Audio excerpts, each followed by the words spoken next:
The next step involves shimming, which, when done properly, assures the correct front face and back face clearances for trouble-free operation. Of course, if the shafts did not need to be replaced, the shims don't either. Use shims that you have identified specifically with each shaft. Just remember, same shafts, same shims. If you're installing replacement shafts, you can save yourself time and effort by delaying the assembly of bearing retainers, gears, and lock nuts until you have verified correct shimming. You may need to remove shafts once to adjust shimming before you achieve the proper clearances. Those of you who are comfortable with precise measuring tools and techniques to thousandths of an inch should follow the steps outlined in your maintenance manual under shims, all models. For a more hands-on method, refer to the table in your manual that provides suggested shims, inches, and note the replacement shaft shim requirements for your pump model. Use standard shim packs to equal the required shim thickness. With both existing and new shim packs, arrange the shims so that the thicker ones are on the outside and the thinner ones on the inside. Place them against the shoulder in the front bearing bore. With the proper shims in place, install the shaft assemblies in the bearing housing with the fluid end up and the drive shaft in proper location to give top or bottom drive as required. Press the shaft into the housing until it's seated against the shim pack. The sleeve shown is a custom tool that presses against the outer race. You can obtain this tool from your Waukesha Cherry Burl distributor. Remember, always press on the outer race only when pressing a shaft and bearing assembly into the gear case. Temporarily secure the shaft assemblies in the gear case with the bearing retainers. Add no silicone sealant at this time because we're just checking clearances. The retainer must seat firmly against the bearing and leave 10 thousandths to 50 thousandths clearance with the gear case. If necessary, use shims between the bearing and retainer. Now, temporarily assemble your pump, minus gears and lock nuts. You can do this with the fluid end up or by securing the body tightly against the gear case with just the body retaining screws.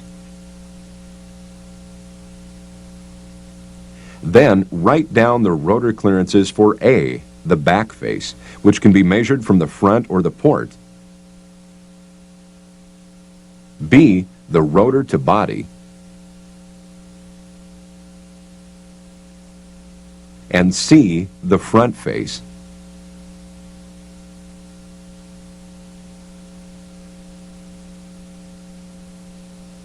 Check these clearances against those listed for your pump model in Table 1 in your manual, Standard Rotor Clearances.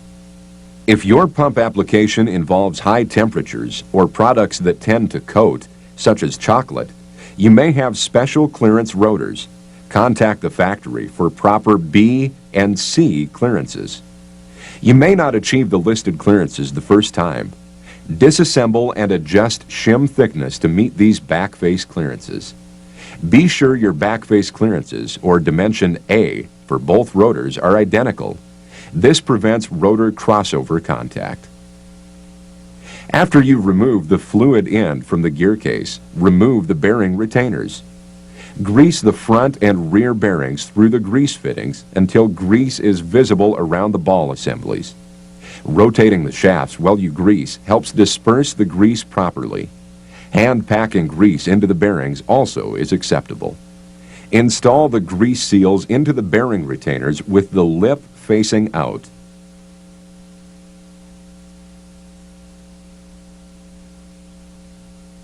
Coat seal lips with microplate number 555.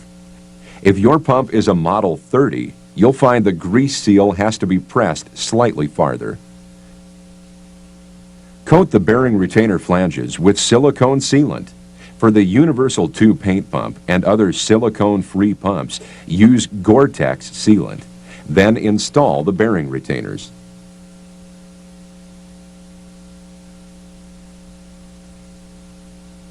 Coat the ID and OD of the oil seals with microplate grease number 555.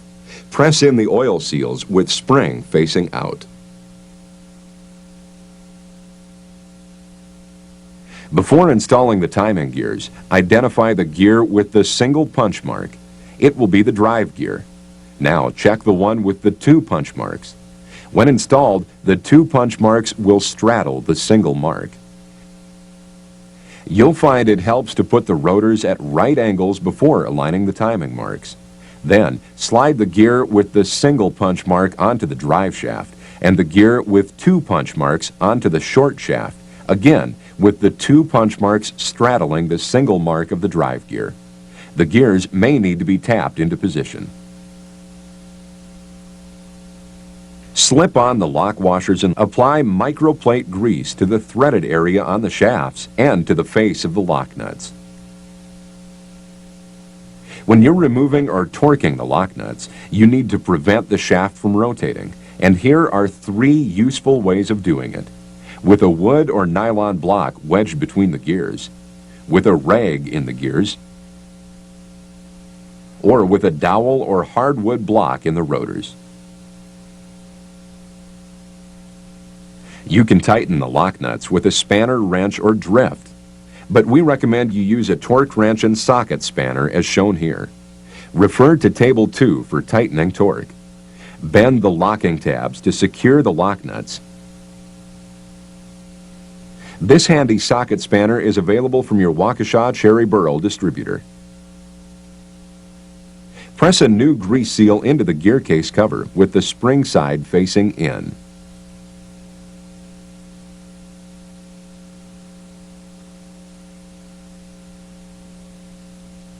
Place silicone sealant on the back of the gear case. Be careful to stay to the inside of the bolt holes. For the universal tube paint pump and other silicone-free pumps, apply Gore-Tex on the back of the gear case, again staying inside the bolt holes.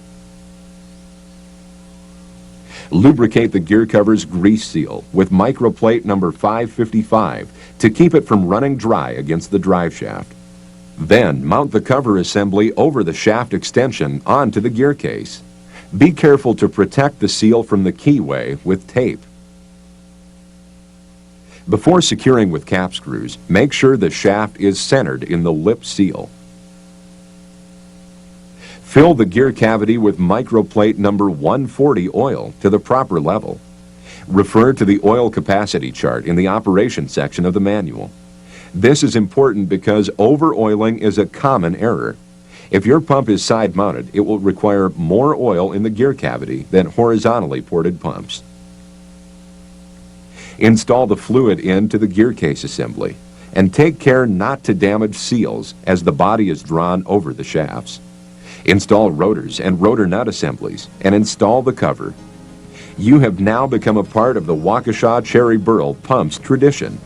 When you follow the procedures we've just covered, your Universal 2 Series pumps will provide long, trouble-free service